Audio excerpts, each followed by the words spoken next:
예를 들어 걸그룹이 아니면 어떤 여성 배우가 아주 섹시한 춤을 췄어요. 이게 자기의 성적 목적도 있는 거죠. 이걸로 인해서 돈을 벌려고 하든 어떤 간에 어떤 사람이 이걸 봤습니다, TV에서. 그래서 내가 성적 수침을 느꼈다고 해서 그 걸그룹을 고소할 수 있을까요, 통명으로? 예를 들어 걸그룹 A는 뭐 엉덩이가 너무 섹시한 것 같다. 근데 이거를 아직 걸그룹이 봤는지 안 봤는지도 모르는데 제3자가 이거는 우리 걸그룹 A 양에게 대한 모욕적인 표현이다라고 생각을 해서 이걸 걸그룹한테 전달해줬어요.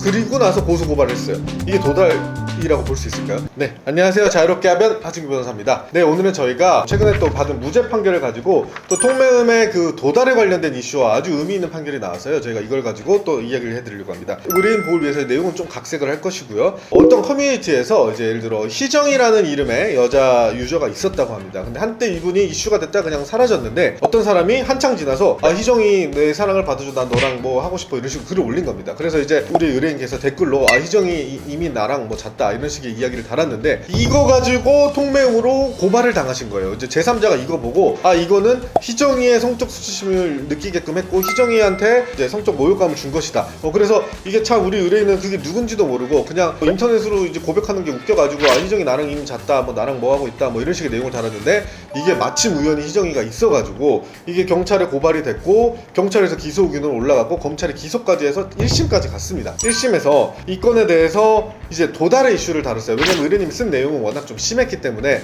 이게 통매음이 아니라고 보기에는 좀 어려웠고 이게 과연 희정이라는 사람한테 도달했다고 볼 수 있는가 라는 걸 가지고 다퉈서 이제 무죄를 받게 됐습니다. 근데 이제 통매음이 자기 또는 다른 사람의 성적 욕망을 유발하거나 만족시키는 목적으로 통신매체 이용해서 성적 수치심을 느끼는 그를 상대에게 도달하게 하는 건데 이 도달이 법적으로 이슈가 되는 경우가 굉장히 많아요. 자, 이걸 한번 생각해보죠. 도달이라고 해서 상대에게 도착을 했을 때 도달이라고 본다면 예를 들어 걸그룹이 아니면 어떤 여성 배우가 아주 섹시한 춤을 췄어요. 이게 자기의 성적 목적도 있는 거죠. 이걸로 인해서 돈을 벌려고 하든 어떤 간에 어떤 사람이 이걸 봤습니다, TV에서. 그래서 내가 성적 수치심을 느꼈다고 해서 그 걸그룹을 고소할 수 있을까요, 통매음으로? 이게 참 법적인 문헌대로라고 하면 그 걸그룹을 고소할 수 있는 거예요. 어쨌든 나한테 도달했으니까. 또 반대로 이제 야한 사진이 있습니다. 어떤 모델이 성인 화보를 올렸어요.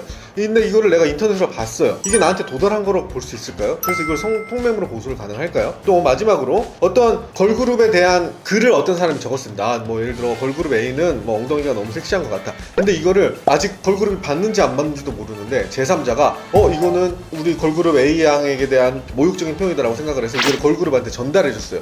그리고 나서 고소고발을 했어요. 이게 도달이라고 볼 수 있을까요? 이제 도달이란 단어 때문에 이제 이런 문제가 생기는 거예요. 그래서 이번 사안 같은 경우도 이제 희정이라는 사람이 있었고 실제로 희정이가 받는지 안 받는지 알 수 없는데 이걸 제3자가 고소고발을 한 경우거든요. 이런 경우에 대해서 저희가 이 법적으로 말하는 도달을 매우 엄격하게 해석해야 된다. 따라서 어떤 메시지를 직접적으로 받은 경우를 도달이라고 해야지 어떤 게시글에 대한 댓글 형태로 달리거나 아니면은 누군가 전달해주거나 걸그룹의 무대를 본 제3자처럼 이게 본 경우까지도 도달로 이렇게 포함하는 거는 입법 목적에 비해서 너무 광범위한 처벌을 하는 거다라고 주장을 했고 그것이 지금 받아들여진 것입니다. 따라서 이 판례를 보면은 피고인과 변호인의 나머지 주장에 관하여 살펴보건대 그와 같은 사정만으로는 피고인이 이 사건 댓글을 피해자가 직접 접하게 하거나 객관적으로 인식할 수 있는 상태에 둠으로써 피해자에게 도달하였다고 볼 수 없고 달리 이를 인정할 만한 증거가 없다. 따라서 325조 후단에 따라 피고인에게 무죄를 선고한다. 다만 58조 2항 단서에 따라 판결의 요지는 공시하지 않는다 라고 이렇게 판결문이 나왔습니다. 그러니까